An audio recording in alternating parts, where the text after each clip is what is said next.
Shame on Shakib Khan, তারা কে বলেছিল মনে আছে তো? শেম অন শাকিব খান মানে শাকিব খানকে তুচ্ছ তাচ্ছিল্য করে কথা বলেছিল একসময় ঢালের ঢালের জনপ্রিয় থেকে জনপ্রিয় একজন তীব্র মানে চাটুকার একজন মানুষ রিয়াজ আহমেদ নায়ক ছিলেন। একসময় তার বেশ জনপ্রিয়তা ছিলেন, বাট এত পরিমাণ পা চাটতে চাটতে কুকুরের মতো মানে পা চাটতে চাটতে এমন জায়গায় চলে গেছে পাবলিক তাকে ঘৃণা করে। যে শাকিব খানকে নিয়ে শাকিব খানকে আটকানোর জন্য ওই একটা মহল, চাটুকার মহল কিন্তু ওই সময়টায় আটকে পড়েছিলেন, ওই সময়টায় খুব উঠে পড়ে লাগছিলেন। তারা আজকে কোথায়? হ্যালো এভরিওয়ান, আসসালামু আলাইকুম। শিমুল আছি আপনাদের সঙ্গে। কেমন আছেন সবাই? আশা করি সবাই খুব ভালো আছেন। শাকিব খানকে থামানোর তো অনেক চেষ্টা করা হয়েছিল, আপনারা সকলেই জানেন কিংবা সকলেই সেই সময়ের ভিডিও ক্লিপগুলো, সেই চিত্রগুলো আপনারা দেখেছেন। তো দিন শেষে কিন্তু শাকিব খানকে কেউ আটকাতে পারেনি। শাকিব খানের অভিনয় দিয়ে, শাকিব খানের কাজ দিয়ে, শাকিব খানের দক্ষতায় কিন্তু ঠিকই উনি উতরে গেছেন। বাট যারা পা চাটুকার কিংবা যারা পা চেটেছেন কুকুরের মতো, তারা আজকে কোথায়? তারা কিন্তু সবাই গা ডাকা দিয়েছে। অনেকে হচ্ছে এয়ারপোর্ট দিয়ে পালানোর চেষ্টা করেছে, সেনাবাহিনী আটকে দিয়েছে, বিএসএফ আটকে দিয়েছে কিংবা আনসার বাহিনী আটকে দিয়েছে। অনেকেই হচ্ছে গা ডাকা দিয়েছে যারা শাকিব খানের অ্যান্টি পার্টি ছিলেন। সো ক্ষমতা কিন্তু মানুষের চিরস্থায়ী থাকে না ভাই। ক্ষমতা মানুষের কিন্তু চিরস্থায়ী না আসলে বেসিক্যালি। যেটার প্রমাণ কিন্তু আপনারা অলরেডি পেয়ে গেছেন যে ক্ষমতা কিন্তু মানুষের জন্য চিরস্থায়ী না। সো সেখান থেকে এই যে শাকিব খানের পিছনে লাগলেন, আজকে আপনারা কোথায়? শাকিব খানের জায়গায় বহাল তবিয়তে আছে।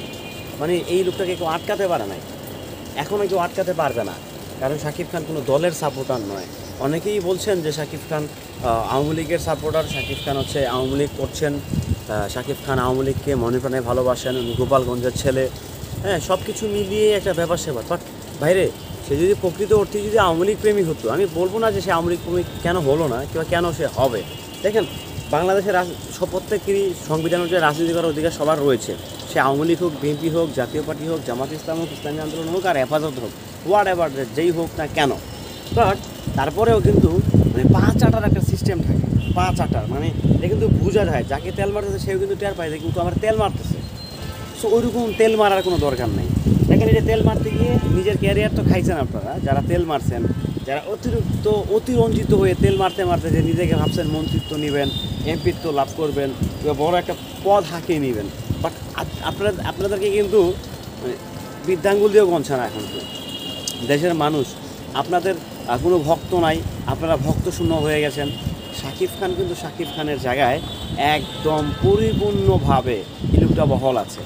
সো এই যে একচাটিয়া কেউ পাচাটুকার করা কিংবা তাকে আটকানোর জন্য এই যে নানা রকম মাস্টার মাইন্ড বা মাস্টার প্ল্যান করে আগানো, বাট লাভ হইল কি? আপনারা শাকিব খান যখন যৌথ প্রযোজনায় সিনেমা করে তখন হচ্ছে রীতিমতো আমাদের রিয়াজ ভাই কিন্তু খুব উঠে পড়ে লাগছিল যে কোনো মানে বিধিনিষেধের কোনো তোয়াক্কা নাই, শাকিব খান একাই, অন্য কোনো আর্টিস্ট নাই। তো এখন আপনারা কই? মানে আমার প্রশ্ন যে আপনারা কই ভাই? এখন শাকিব খান তো নাই, শাকিব খান তো চলে গেছে, ভাবলাম ধরে নিলাম, বাট আপনারা কই? এটাই হচ্ছে বাস্তবতা। প্রকৃতি কিন্তু রিভেঞ্জ অফ নেচার বলতে একটা কথা আছে। আজকে আপনাদের এত বেহাল দশা, আপনাদের এই খারাপ সিচুয়েশন দেখে মানুষ হাসছে, মানুষ মজা নিচ্ছে, মানুষ খুশি হচ্ছে মানুষ। এটাই বাস্তব, এটাই চরম বাস্তবতা। সো যাই হোক, কারো পিছনে কেউ লাগবো না আমরা, যেহেতু আমরা দিন শেষে ভাই বাংলাদেশে বসবাস করি, স্বাধীন দেশের মানুষ। তো সেখান থেকে কারোর পিছনে লাগার দরকার নেই। যে রিয়াজ ভাই বলি, যারাই বলি, যারা অনেকে মারা গেছে, হ্যাঁ, কী লাভ হয়েছে? কী লাভটা কী হয়েছে? লাভের লাভ কোনো কিছুই হয়নি, ঠন। বাট দিন শেষে পট খেয়ে গেলেন কিন্তু রিয়াজ ভাই সেই লাফালাফি করছে। লাফালাফি কোথায়? এখন হচ্ছে গাড়াঘাতি আছে, ভয়ে আত্মগোপনে আছে, মানুষের মাইর খাওয়ার দরকার। যাই হোক, সবাই ভালো থাকবেন, সুস্থ থাকবেন। আবারও বলছি, শাকিব খানকে নিয়ে যারা সমালোচনা করবেন, কটূক্তি করবেন, একটু ভেবেচিন্তে করবেন। ভালো থাকবেন, সুস্থ থাকবেন। আসসালামু আলাইকুম। শেম অন শাকিব খান, তারা কে বলেছিল মনে আছে তো? শেম অন শাকিব খান মানে শাকিব খানকে তুচ্ছ তাচ্ছিল্য করে কথা বলেছিল একসময় ঢালের জনপ্রিয় থেকে জনপ্রিয় একজন তীব্র মানে চাটুকার একজন মানুষ রিয়াজ আহমেদ নায়ক ছিলেন। একসময় তার বেশ জনপ্রিয়তা ছিলেন, বাট এত পরিমাণ পা চাটতে চাটতে কুকুরের মতো মানে পা চাটতে চাটতে এমন জায়গায় চলে গেছে পাবলিক তাকে ঘৃণা করে। যে শাকিব খানকে নিয়ে শাকিব খানকে আটকানোর জন্য ওই একটা মহল, চাটুকার মহল কিন্তু ওই সময়টায় আটকে পড়েছিলেন, ওই সময়টায় খুব উঠে পড়ে লাগছিলেন, তারা আজকে কোথায়? হ্যালো এভরিওয়ান, আসসালামু আলাইকুম। শিমুল আছি আপনাদের সঙ্গে। কেমন আছেন সবাই? আশা করি সবাই খুব ভালো আছেন। শাকিব খানকে থামানোর তো অনেক চেষ্টা করা হয়েছিল, আপনারা সকলেই জানেন কিংবা সকলেই সেই সময়ের ভিডিও ক্লিপগুলো, সেই চিত্রগুলো আপনারা দেখেছেন। তো দিন শেষে কিন্তু শাকিব খানকে কেউ আটকাতে পারেনি। শাকিব খানের অভিনয় দিয়ে, শাকিব খানের কাজ দিয়ে, শাকিব খানের দক্ষতায় কিন্তু ঠিকই উনি উতরে গেছেন। বাট যারা পা চাটুকার কিংবা যারা পা চেটেছেন কুকুরের মতো, তারা আজকে কোথায়? তারা কিন্তু সবাই গা ডাকা দিয়েছে। অনেকে হচ্ছে এয়ারপোর্ট দিয়ে পালানোর চেষ্টা করেছে, সেনাবাহিনী আটকে দিয়েছে, বিএসএফ আটকে দিয়েছে কিংবা আনসার বাহিনী আটকে দিয়েছে। অনেকেই হচ্ছে গা ডাকা দিয়েছে যারা শাকিব খানের অ্যান্টি পার্টি ছিলেন। সো ক্ষমতা কিন্তু মানুষের চিরস্থায়ী থাকে না ভাই। ক্ষমতা মানুষের কিন্তু চিরস্থায়ী না আসলে বেসিক্যালি, যেটার প্রমাণ কিন্তু আপনারা অলরেডি পেয়ে গেছেন যে ক্ষমতা কিন্তু মানুষের জন্য চিরস্থায়ী না। সো সেখান থেকে এই যে শাকিব খানের পিছনে লাগলেন, আজকে আপনারা কোথায়? শাকিব খানের জায়গায় বহাল তবিয়তে আছে। মানে এই লোকটাকে কেউ আটকাতে পারে নাই, এখনও কেউ আটকাতে পারবে না, কারণ শাকিব খান কোনো দলের সাপোর্টার নয়। অনেকেই বলছেন যে শাকিব খান আওয়ামী লীগের সাপোর্টার, শাকিব খান হচ্ছে আওয়ামী লীগ করছেন, শাকিব খান আওয়ামী লীগকে মনে প্রাণে ভালোবাসেন, গোপালগঞ্জের ছেলে, হ্যাঁ, সব কিছু মিলিয়ে একটা ব্যাপার স্যাপার। বাট বাইরে সে যদি প্রকৃত অর্থে যদি আওয়ামী লীগ প্রেমী হতো, আমি বলবো না যে সে আওয়ামী লীগ প্রেমী কেন হলো না কিংবা কেন সে হবে। দেখেন, বাংলাদেশের প্রত্যেকেরই সংবিধান অনুযায়ী রাজনীতি করার অধিকার সবার রয়েছে। সে আওয়ামী লীগ হোক, বিএনপি হোক, জাতীয় পার্টি হোক, জামাত ইসলাম হোক, ইসলামী আন্দোলন হোক, আর হেফাজত হোক, হোয়াট এভার যেই হোক না কেন। বাট তারপরেও কিন্তু মানে পা চাটার একটা সিস্টেম থাকে। পা চাটার মানে এটা কিন্তু বোঝা যায়, যাকে তেল মারতেছে সেও কিন্তু টের পায় যে কিন্তু আমার তেল মারতেছে। সো ওইরকম তেল মারার কোনো দরকার নেই।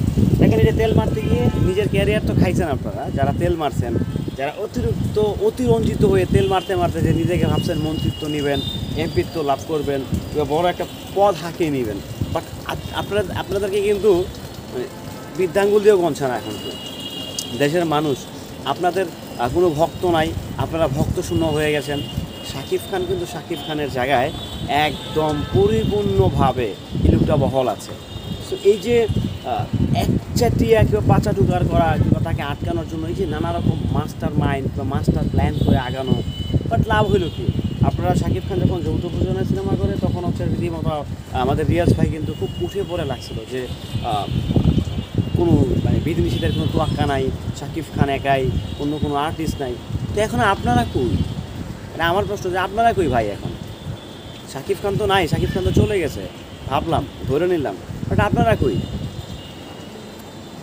এটাই হচ্ছে বাস্তবতা। প্রকৃতি কিন্তু রিভেঞ্জ অফ নেচার বলতে একটা কথা আছে। আজকে আপনাদের এত বেহাল দশা, আপনাদের এই খারাপ সিচুয়েশন দেখে মানুষ হাসছে, মানুষ মজা নিচ্ছে, মানুষ খুশি হচ্ছে মানুষ। এটাই বাস্তব, এটাই চরম বাস্তবতা। সো যাই হোক, কারো পিছনে কেউ লাগবো না আমরা, যেহেতু আমরা দিন শেষে ভাই বাংলাদেশে বসবাস করি, স্বাধীন দেশের মানুষ। তো সেখান থেকে কারোর পিছনে লাগার দরকার নেই। যে রিয়াজ ভাই বলি, যারাই বলি, যারা অনেকে মারা গেছে, হ্যাঁ, কী লাভ হয়েছে? কী লাভটা কী হয়েছে? লাভের লাভ কোনো কিছুই হয়নি, ঠন। বাট দিন শেষে পট খেয়ে গেলেন কিন্তু রিয়াজ ভাই। সেই লাফালাফি করছে। লাফালাফি কোথায়? এখন হচ্ছে গাঁটাঘাতি আছে, ভয়ে আত্মগোপনে আছে, মানুষের মাইর খাওয়ার জন্য। যাই হোক, সবাই ভালো থাকবেন, সুস্থ থাকবেন। আবারও বলছি, শাকিব খানকে নিয়ে যারা সমালোচনা করবেন, কটূক্তি করবেন, একটু ভেবে চিন্তে করবেন। ভালো থাকবেন, সুস্থ থাকবেন। আসসালামু আলাইকুম।